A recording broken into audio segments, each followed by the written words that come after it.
नमस्कार, capital TV का खास शो यूपी का दंगल देख रहे हैं आप। मैं हूं आपके साथ पूजा। आज यूपी के दंगल में बात करेंगे जाटलैंड की सियासी जंग की। यूपी के इस बड़े दंगल में बीजेपी के वरिष्ठ नेता अमित शाह जाटों को एकजुट करने के मिशन में लग गए हैं। दिल्ली में बीजेपी सांसद प्रवेश वर्मा के घर पर अमित शाह ने जाट समुदाय के 250 से ज्यादा नेताओं को मुलाकात के लिए बुलाया। सामाजिक भाईचारा बैठक में पश्चिमी यूपी के अलग अलग जिलों के नेता जुटे। बीजेपी का दावा है कि जाट समुदाय हमेशा की तरह इस बार भी बीजेपी के साथ खड़ा है। कथित तौर पर नाराज चल रहे पश्चिमी यूपी के जाट समुदाय को मनाने के लिए बीजेपी की इस बड़ी कोशिश को लेकर ही आज अपने इस खास शो में चर्चा करेंगे। चर्चा के लिए हमारे साथ स्टूडियो में मौजूद हैं कैपिटल टीवी के editor in chief doctor Manish Kumar. Doctor साहब, बहुत बहुत स्वागत है। धन्यवाद। किसान आंदोलन के बाद लगातार ये कहा जा रहा है कि जाट समुदाय मोदी सरकार से काफी नाराज है। अमित शाह की ये कोशिश कितनी रंग लाएगी? देखिए, अमित शाह जो 200-250 जाट लीडर से मिल रहे हैं, वो कोशिश नहीं है जी। वो एक मुहर है कि जाट समुदाय भारतीय जनता पार्टी से नाराज नहीं है। अब ये भी समझ लीजिए, और कैपिटल टीवी के जो पब्लिक ओपिनियन प्रोग्राम्स हो रहे हैं, वी हैव कवर्ड पूरा इलाका। हम लोग पूरे यूपी के चुनाव के दौरान हम हर जिले, हर कंस्टिट्यूंसी में जाकर के पब्लिक ओपिनियन ले रहे हैं, और ख़ास करके हम लोग जाटों के इलाकों में, वेस्टर्न यूपी, चाहे वो मुजफ्फरनगर हो, शामली हो, मेरठ हो, गाजियाबाद हो, इवन हापुड़ हो, इन तमाम इलाकों में हमारे रिपोर्टर्स गए। आप भी आज जेवर से आई हैं जी।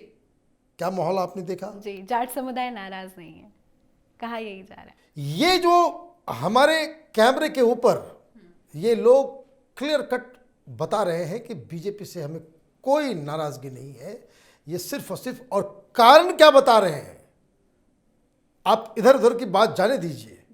जो ग्राउंड से जो हमें वाइब्स जो आ रहे हैं, जो वहां के लोग बता रहे हैं, गांव बता रहे हैं, उनको आप सुनेंगे, समझेंगे, आपको समझ में आ जाएगा इस चुनाव की दिशा और दशा वो क्या होने वाली है। अब 2014 में भारतीय जनता पार्टी के साथ पूरा जाट समाज आ गया। 2019 में भी मोदी के नाम पे जाटों ने फुल समर्थन के साथ, 2017 में भी जाट बीजेपी के साथ था असेंबली इलेक्शन में। एक जाटों की पार्टी है जिसका नाम है आरएलडी। वो 4 डिस्ट्रिक्ट की पार्टी है, वेस्टर्न यूपी में हर जगह मौजूद नहीं है, 4 डिस्ट्रिक्ट में। अजीत सिंह की पार्टी, अब उनका लड़का जयंत चौधरी इन सब चीज़ों को देख रहा है।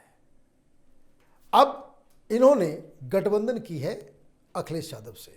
कोई नया गठबंधन नहीं है, भारतीय जनता पार्टी के खिलाफ हमेशा वो लड़ रहे हैं, लेकिन वो भारतीय जनता पार्टी को शिकस्त नहीं दे पा रहे हैं।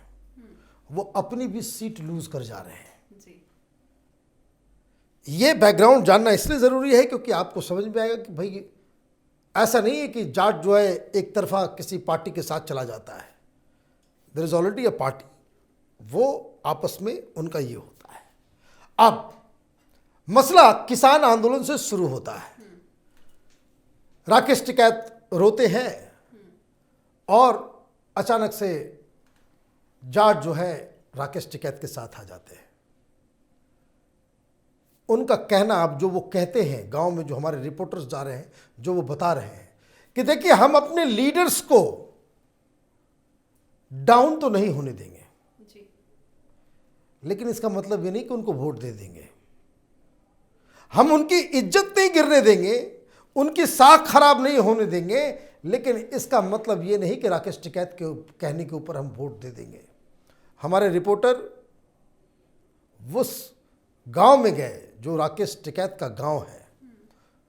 उस गांव के अंदर राकेश टिकैत के पड़ोसी, उस गांव का हर युवा और हर वृद्ध यही कह रहा है कि भारतीय जनता पार्टी को वोट करेंगे।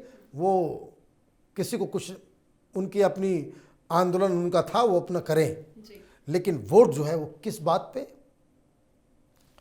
सारे लोग कह रहे कि भाई जयंत ने तो अच्छा काम किया, अच्छा लड़का है, उसको तो वोट दे देते अगर वो अकेला लड़ा होता।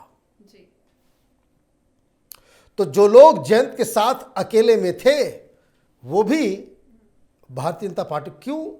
क्योंकि वो कह रहे हैं कि भाई अखिलेश यादव के साथ जयंत ने गठबंधन करके बहुत बड़ी गलती कर दी।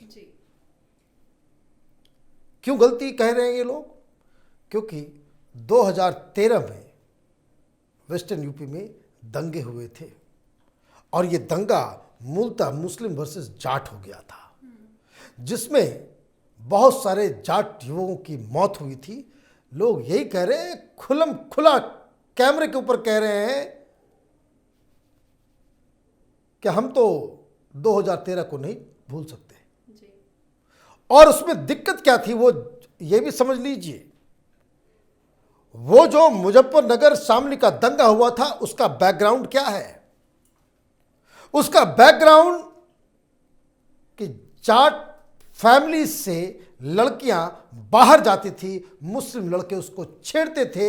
यहीं से ये स्पार्क पकड़ते पकड़ते लोगों का गुस्सा जमा होते। इशू क्या है ये बार बार फिर से समझ लीजिए।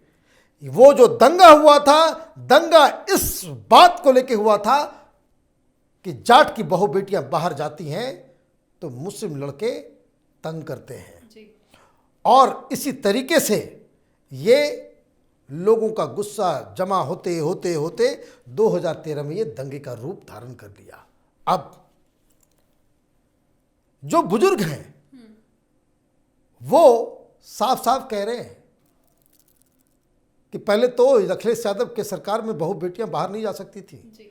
अभी योगी सरकार ने डंडे मार मार के इन तमाम ये जो रोमियो स्क्वाड और इसका जो सारा जो लोग विरोध कर रहे हैं, लुटियन गैंग, ये दलाल पत्रकारों का जो जत्था दिल्ली में बैठ करके कि भाई ये क्या है नहीं है, लेकिन लोग उसको लाइक कर रहे हैं। सारे गुंडे बदमाश मैदान छोड़ के भाग गए हैं।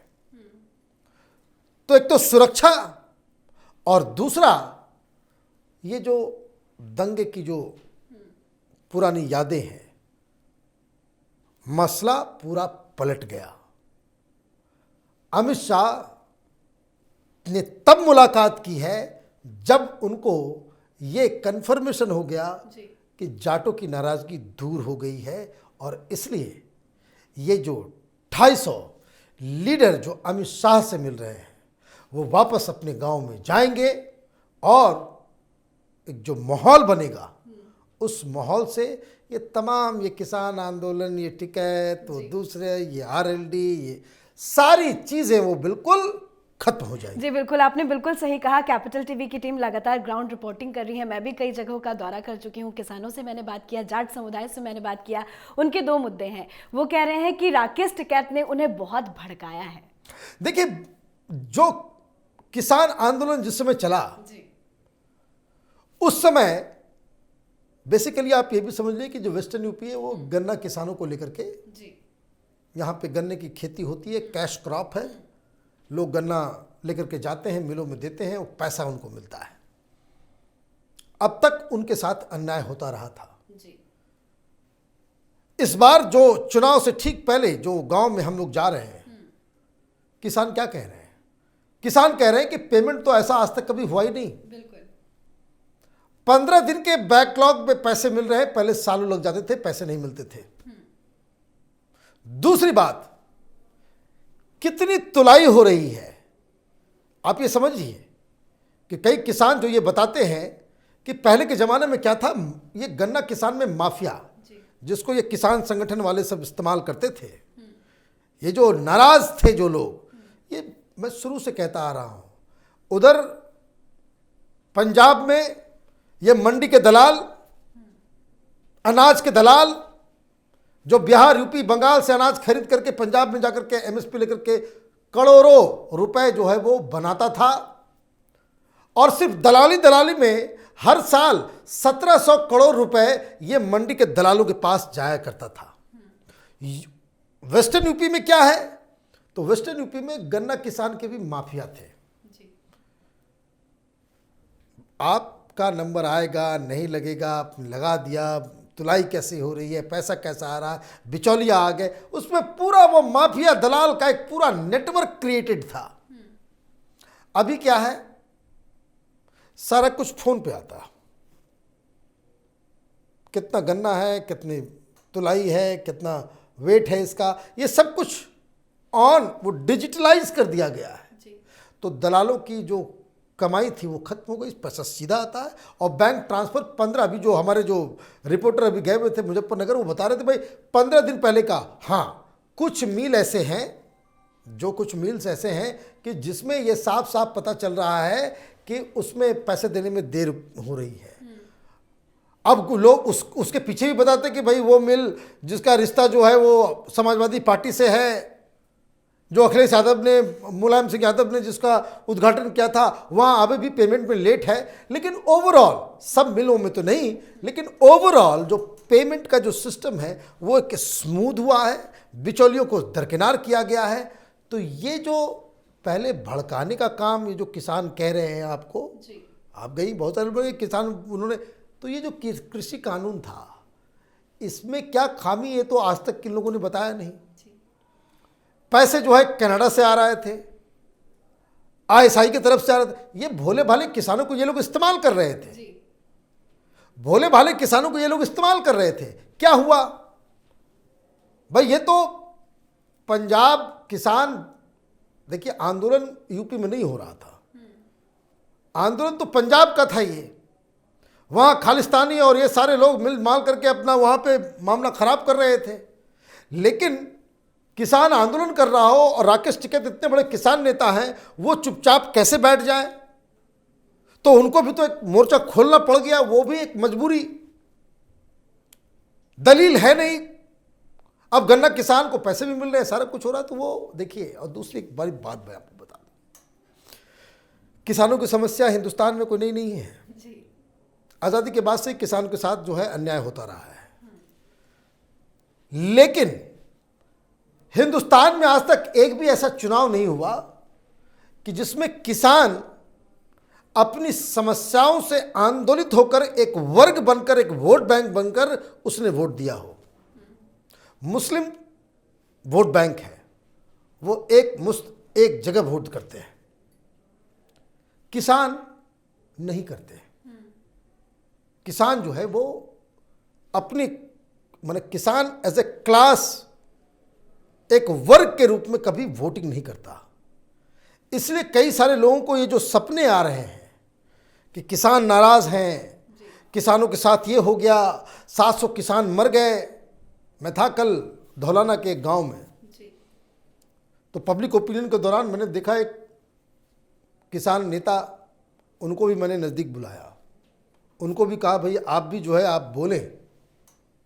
तो उन्होंने भी हरी हरी टोपी वगैरह लगा करके अपना जो है उन्होंने भाषण दिया। और जब पूरी जगह जनता से हम बातचीत करने लग गए, सब पार्टी के लोग थे, समाजवादी वाले भी थे, कांग्रेस वाले भी थे, वहाँ सपा वाले भी थे, बीएसपी वाले भी थे, बीजेपी वाले भी थे। और उस गांव में जो डिस्कशन का जो सार निकला, वो किसान के नेता को ही मैंने बताया कि भाई आप तो किसान किसान करके इतना तमाशा कर दिया, इमोशनल अपील कर रहे हो कि भाई 700 लोग मर गए, ये हो गया वो हो गया, लेकिन जो पॉलिटिकल पार्टीज और लोगों के बीच जो वोट किसको दे, वो मुद्दा क्या होना चाहिए, ये तो वही है। हिंदुस्तान पाकिस्तान, जिन्ना, क्रिमिनल, लॉ एंड ऑर्डर, दंगे, ये तो यही है। तो किसान आंदोलन का जो से जुड़ा हुआ जो मुद्दा था वो तो गौण हो गया, वो तो पीछे चला गया। तो इसलिए उस आंदोलन का इस चुनाव पे तो कोई असर आज तक नहीं हुआ, इस बार भी नहीं होगा, और लोग उसे भूल भी चुके हैं। अभी जो मसला है वेस्टर्न यूपी में, खास करके जो जाट लैंड में, जिसका आज सो कह सकते हैं कि आज सेलिब्रेशन था, अमित शाह के साथ जो है वो एक सेलिब्रेशन था, एक मुहर लगाया गया कि बीजेपी के साथ जाट आ गए। चलिए, बहुत बहुत शुक्रिया बातचीत के लिए। धन्यवाद। तो जाट समुदाय को एकजुट करने में बीजेपी की ये बड़ी कोशिश है। पश्चिमी यूपी में जाट करीब 17% है। 45 से 50 सीट ऐसी है जहां जाट वोटर ही जीत हार तय करते हैं। लेकिन करीब 1 साल तक चले किसान आंदोलन की वजह से कहा जा रहा है कि जाट कहीं इस बार बीजेपी से दूर ना हो जाए। पिछले चुनाव में बीजेपी ने इस इलाके में काफी अच्छा प्रदर्शन किया था। अब देखना होगा इस चुनाव में जाट समुदाय किसे समर्थन दे रहा है। आज के इस खास शो में फिलहाल इतना ही। उत्तर प्रदेश से जुड़ी तमाम बड़ी खबरों के लिए देखते रहिए यूपी का दंगल। नमस्कार।